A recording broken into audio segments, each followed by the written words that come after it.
Bom dia a todos, eu sou o professor Milton Ferreira e dando sequência às nossas videoaulas, o assunto de hoje é cálculos estequiométricos relacionados à aula 4, cronograma de atividades. Para falar de cálculos estequiométricos, nós podemos iniciar enfatizando as equações químicas. E para entender estas é de suma importância que nós falemos um pouco sobre esse cara chamado Antoine Lavoisier, onde foi ele o grande criador da lei da conservação das massas, onde essa lei, na verdade, foi a partir dessa lei que surgiu aquela célebre frase que diz: na natureza nada se perde, nada se cria, tudo se transforma. Hoje, na verdade, essa é apenas uma vertente filosófica, mas que, na verdade, ele quis dizer que, em uma equação química, a soma da massa dos reagentes obrigatoriamente tem que ser igual à soma da massa dos produtos.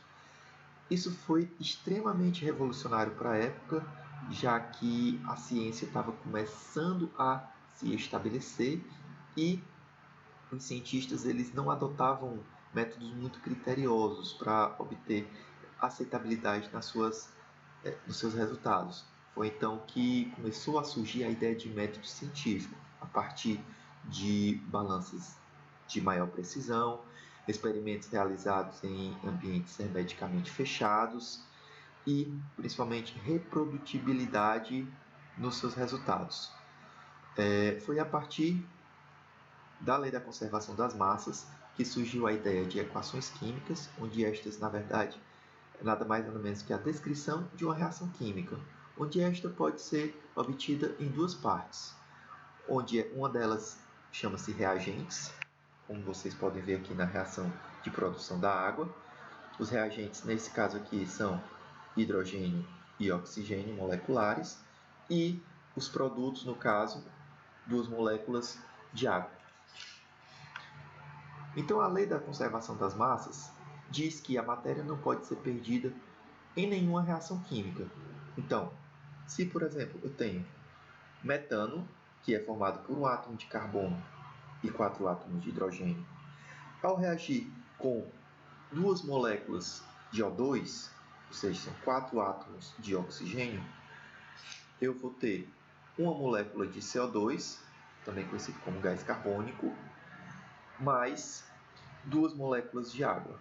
Então, se você observar, eu vou continuar obtendo uma molécula de carbono, tanto nos reagentes como nos produtos, duas moléculas de oxigênio, tanto nos reagentes como nos produtos, e 4 átomos de hidrogênio, tanto nos reagentes como nos produtos.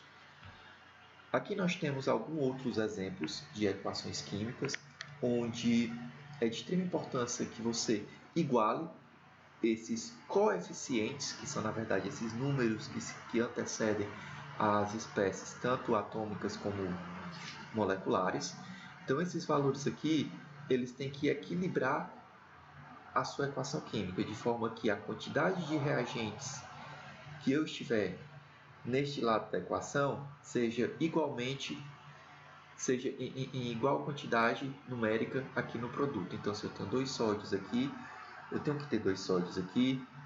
Se eu tenho 2 hidrogênios aqui, aliás, se eu tenho 4 hidrogênios aqui, eu tenho que ter 4 hidrogênios aqui. Então, eu tenho 2 nesse hidrogênio que está isolado, com mais 2 nesse hidrogênio no hidróxido de sódio.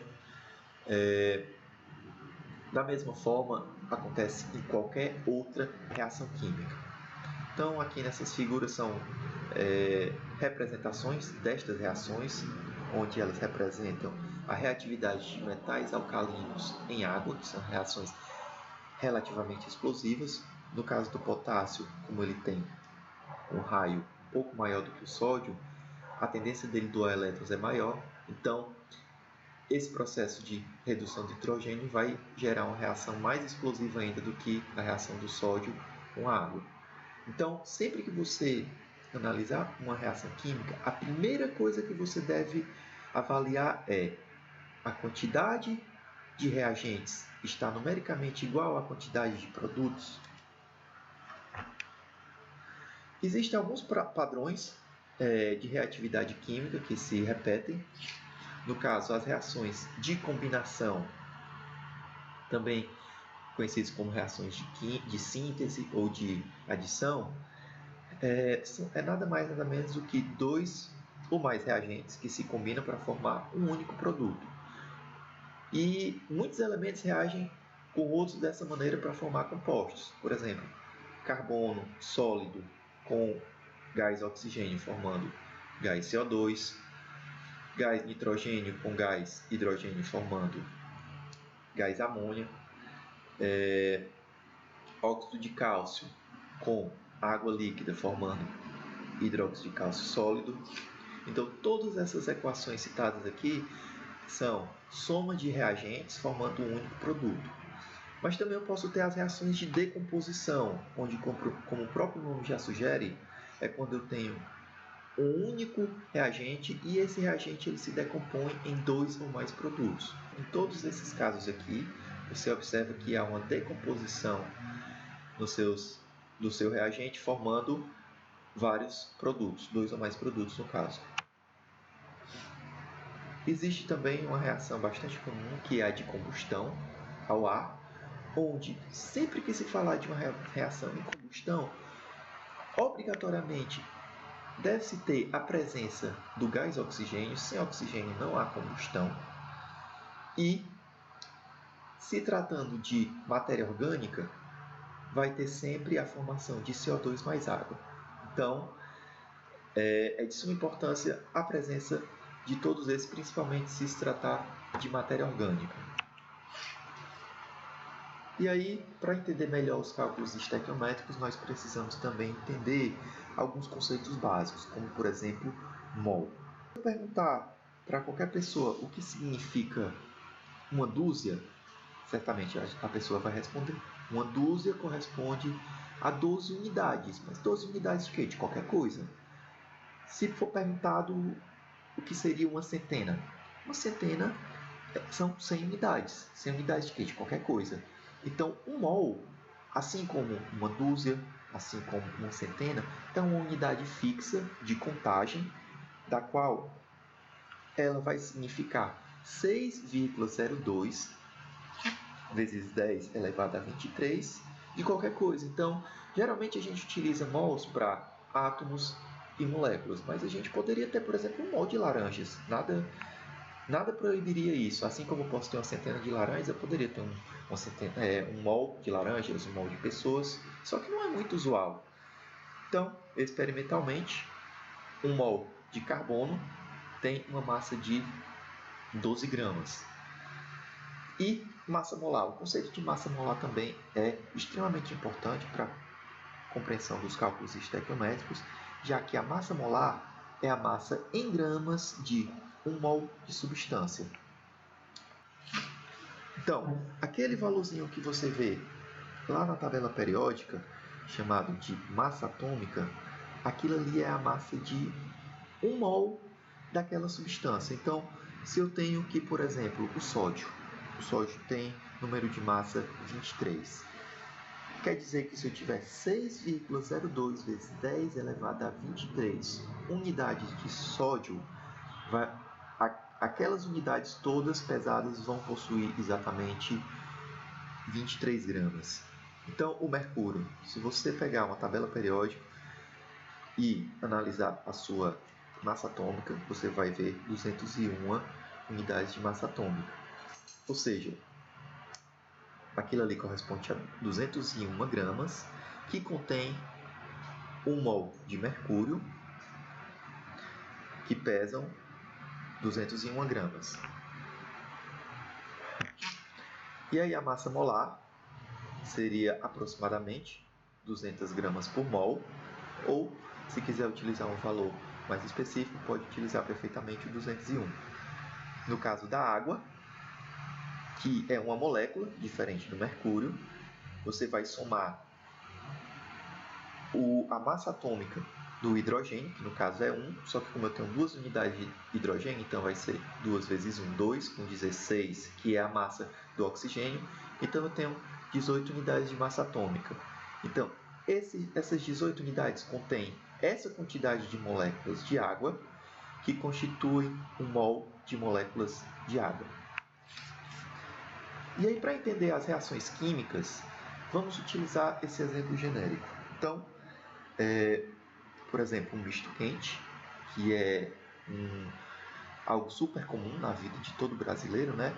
E o misto quente, na sua receita mais tradicional, corresponde a 2 fatias de pão de forma, 1 fatia de presunto e 1 fatia de queijo. A partir do momento em que me faltar ou 1 fatia de presunto ou 1 fatia de queijo, eu não posso ter um misto quente.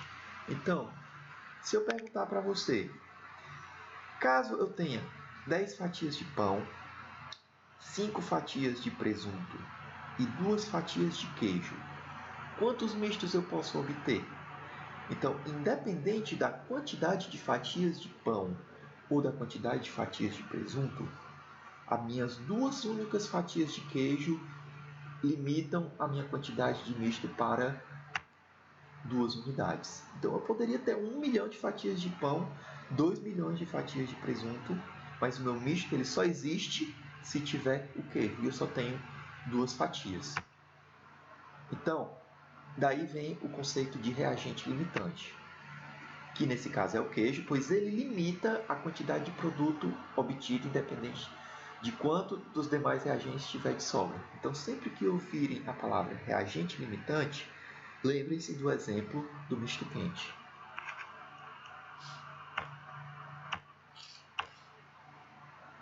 Então, agora vamos falar um pouco das relações molares, que seria justamente essa relação entre mols, número de moléculas, quantidades em grama, onde nessa equação da formação da amônia, nós temos que 1 mol de nitrogênio precisa reagir com 3 mols de hidrogênio para formar 2 mols de amônia. Então, nós já sabemos que 1 mol tem aproximadamente 6,02 vezes 10 elevado a 23 unidades. Nesse caso aqui a gente arredondou para 6. Se 1 mol tem 6 vezes 10 a 23, os 3 mols de hidrogênio vai ter 6 vezes 3, ou seja, 18 vezes 10 a 23.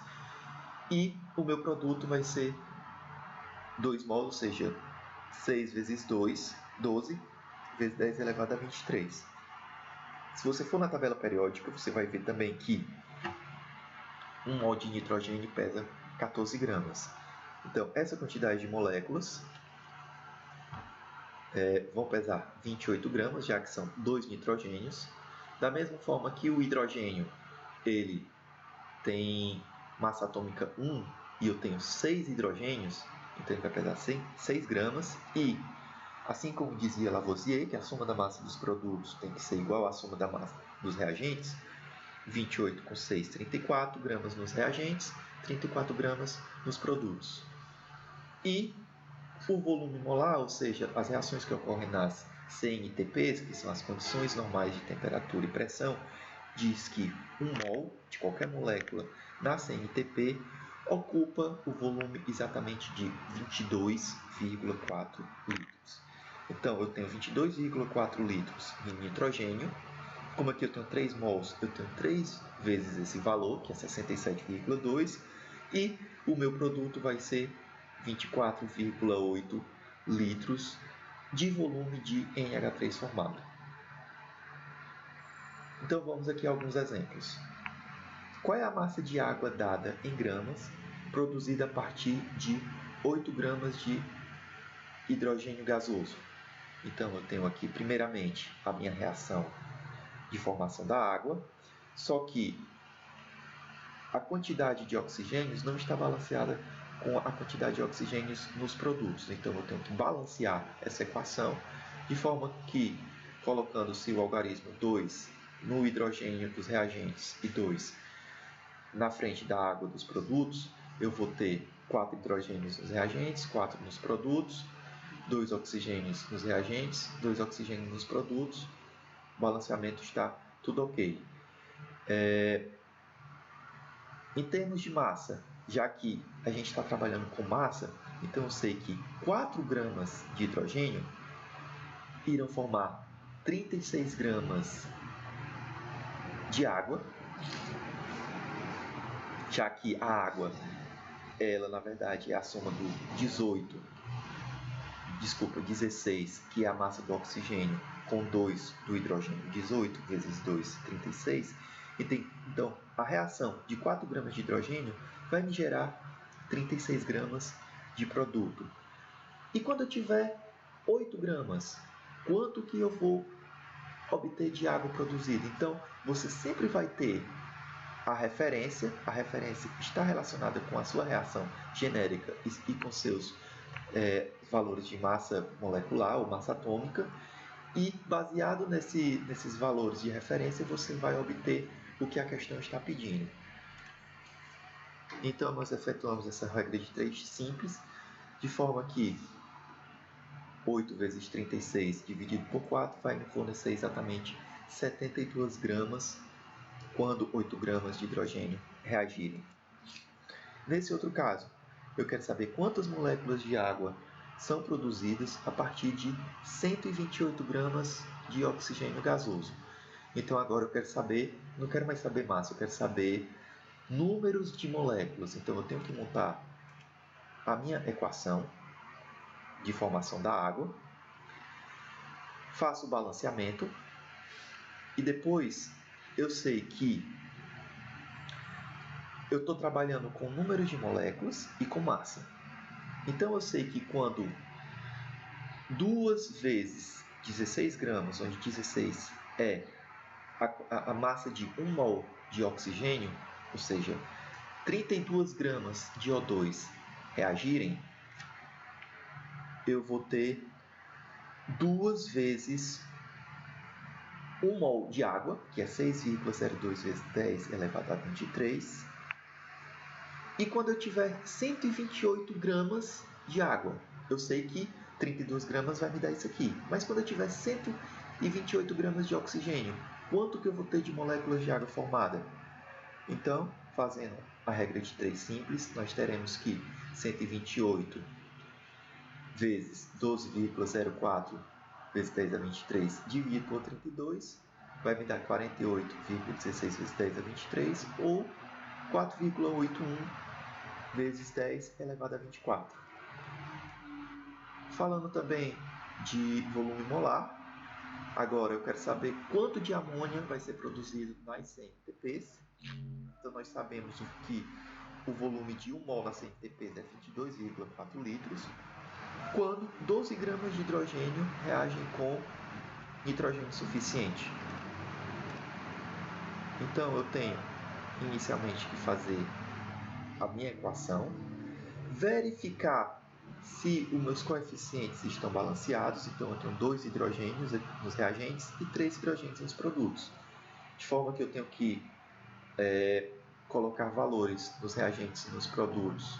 No caso, no hidrogênio eu vou colocar o 3 na frente dele para ficar 6 nos produtos e vou colocar 2 na frente do NH3, de forma que eu vou balancear tanto os nitrogênios como os hidrogênios. Então vai ficar 2 nitrogênios, 2 nitrogênios, 6 hidrogênios, 6 hidrogênios. Então eu sei que ele tem massa atômica 1, só que eu tenho 6 unidades de hidrogênio, então ele vai ter 6 gramas. Então quando essas 6 gramas reagirem, eu vou produzir 2 mols de NH3, mas eu sei que 1 mol ocupa 22,4 litros, então 2 mols, óbvio, vai ocupar 44,8. Mas a questão, ela quer saber quando 12 gramas de hidrogênios reagirem, quanto é que eu vou possuir. Então, efetuando essa regra de 3 simples, nós teremos que 12 vezes 44,8 dividido por 6 vai dar 89,6 litros. No enunciado, ele ainda cita que eu tenho a quantidade de nitrogênio o suficiente para que essa reação se proceda. O que ele quer dizer com isso? Que não há limitância em termos de reagente, ou seja, o meu nitrogênio ele não vai ser o reagente limitante. Então, com isso, nós concluímos essa introdução ao assunto cálculos estequiométricos. Claro que isso é apenas uma base, existe uma uma enorme quantidade de variáveis que você pode trabalhar em relação aos cálculos estequiométricos, mas o básico é isso. Aqui vocês têm algumas das referências que vocês podem aprofundar um pouco mais o assunto. E a todos vocês, meu muito obrigado.